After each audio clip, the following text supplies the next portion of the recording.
Hey kids, Miss Jess here from the Rye Youth Council. There's only a few days left of school. Summer vacation is around the corner, and I don't know about you, but I'm pretty excited about it. Before we all wrap up for the school year though, I wanted to talk to you about conflict. A conflict is a disagreement when we're not getting along with somebody or maybe even a group of people. Now I have the word conflict written in red. Why do you think that might be? You see, lots of times people think that conflict, not getting along or disagreeing, can be a bad thing, and they think of conflict in a harsh kind of way. But I like to think of conflict more like this. Because the truth is, sometimes through our conflicts and our disagreements, if we can work things out, we find that we learn a lot about ourselves and about things that are going on in our lives, and we learn a lot about each other. Conflict is a real chance to grow. Conflict is a chance to grow when we work on conflict resolution. What do you think the word resolution means? If you look really closely, you can see in the word resolution, solution. A resolution is when we try to resolve or come up with a solution to our conflict. And when you think about it that way, conflict doesn't seem so bad. Actually, you'll start to realize there's lots of room to grow. Okay, so how do we go about turning conflict into conflict resolution? Lots of times conflict comes or disagreements happen because we're all different from each other and we have different ways of talking to each other. We have different ideas in our head of what's right and what's not right, and we have different ways that we feel about things. So sometimes, most of the time, when we have a disagreement with a friend or a fellow student or even a parent or a sibling, sometimes we have to just get together and talk it out and figure out how to work on that problem. So here's a list of what I like to think of as guidelines to having a conversation of talking out a conflict. Talking it out. What's the first thing on our list? The first thing on our list is want to work it out. If you have a disagreement and you're not getting along with somebody and you're gonna get together to talk something out, you have to want to be there and you have to want to make it better. If you want to make the situation better, you're almost halfway there to fixing the problem. 2, listen to each other's sides. Why is it so important to listen? We know what listening looks like. Eye contact, not interrupting each other, not being distracted while the other person is talking. It's actually good manners. But listening is more than just good manners. One of the reasons we really want to listen is because there's some really valuable information that the other person has for us. Maybe we hurt their feelings and we didn't even realize that we hurt their feelings. Or maybe we both have the same idea, but we're just saying it in a different way. So it's really important that we listen to that other person, what they have to say and how they feel, because we might realize that we're part of the problem and it's not just the other person's fault. The best part about being part of the problem is that you can be a really big part of the solution. So keep that in mind. It's so important to listen. Be honest, but be kind. What do I mean about that? It is so important that when we're talking things out with somebody and we're trying to come up with a resolution to our conflicts or our disagreements, it's so important that we're honest about how we feel. Sometimes people think that if they're honest, they're not being polite. And I disagree with that. I think it's polite and good manners and respectful to be honest and let the person know what you're thinking and how they make you feel. But you gotta be kind in how you say something. So, for example, let's just say I have a friend who can be a real sore loser. Every time we play a game, they get out of control and they get angry and they get nasty with me.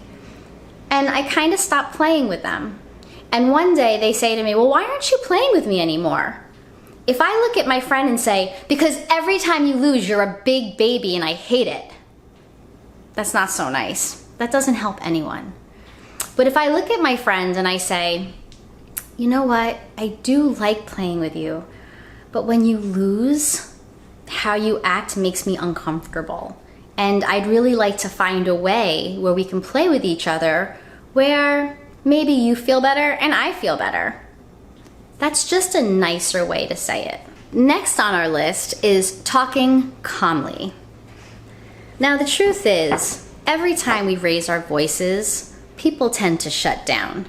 I could say something super nice, but if I'm yelling it at somebody, they're not going to take it the same way as if I say it nicely. So if I look over to my friend Lydia and I say, Lydia, you're so cool, I want to hang out. You want to hang out with me? You want to hang out? You want to hang out?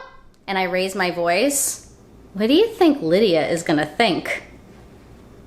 Lydia is probably going to feel pretty uncomfortable. And I just said something super nice. So do you imagine how someone feels when you say something mean or you're in a conflict and you're trying to talk it out and you're raising your voice? Chances are that person isn't going to really be listening to what you're saying. Lots of times it's really easy for us to forget to listen because we're so busy either reacting to somebody yelling at us, which makes us uncomfortable, or we're so busy wondering what we're going to say next that we forget to really listen and we forget to use our calm voice. And when we listen to others, we're kind and we speak calmly, it just works out so much better for everybody.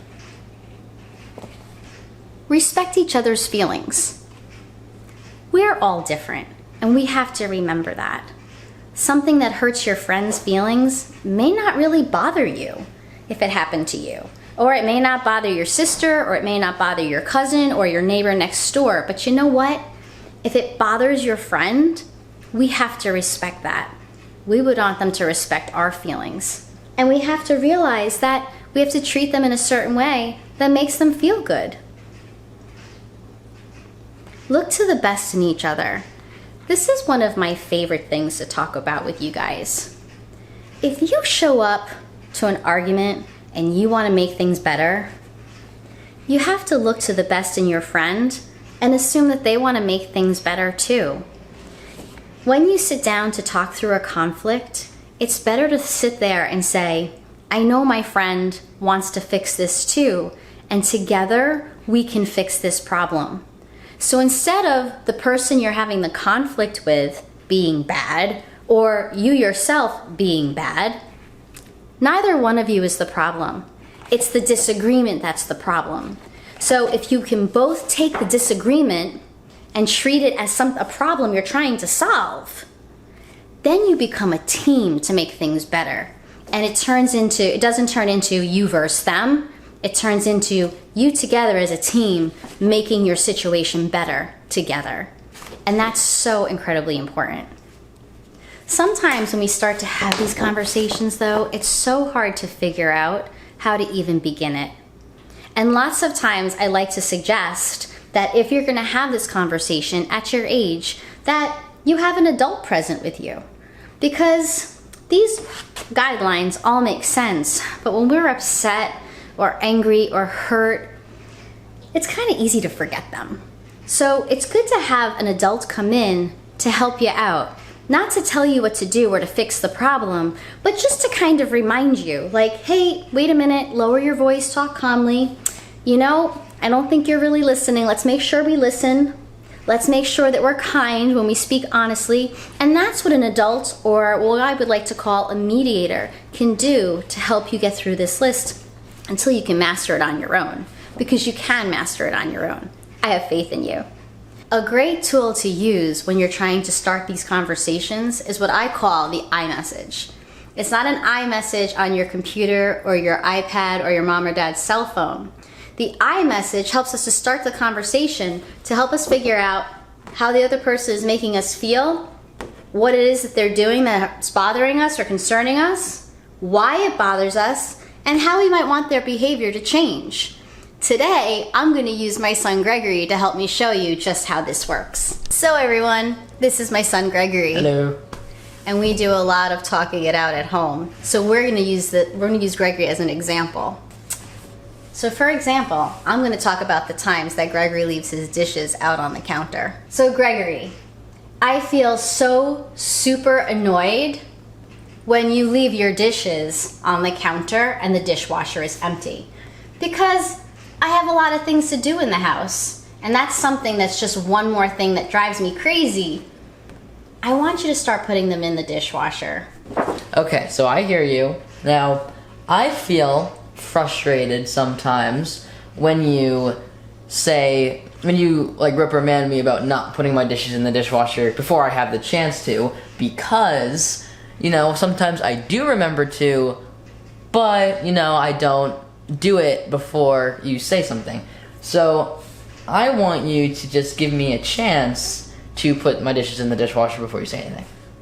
Okay, so what I heard you say was that I'm getting annoyed at you before realizing that you meant to do it in the first place? Yeah. All right, I'll go with that. But here's where I'd like to compromise with you, if that's okay. Because, kids, compromise is the last thing on our list. I'd like to compromise with you. I promise to not be so quick to get annoyed at you, but could you promise to maybe do it a little bit sooner than leaving them there for as long as you normally do? I can compromise with that. All right, let's give that a shot. Alrighty. Nice work. Bye, guys. Okay, so I hope that you enjoyed meeting my son Gregory, and I hope that our talk about the iMessage was helpful. Kids, we're gonna have conflicts all throughout our lives, and they're not always bad. Some of them are harder than others.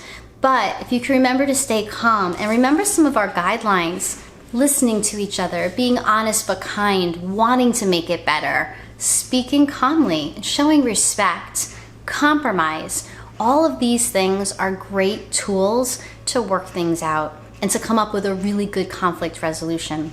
And if you can practice this now at your age in 4th grade, by the time you get to be my age, you're gonna have it down pat. And hopefully things are gonna run a lot smoother than they do for many people. Anyway, have a wonderful summer and see you next time. Bye.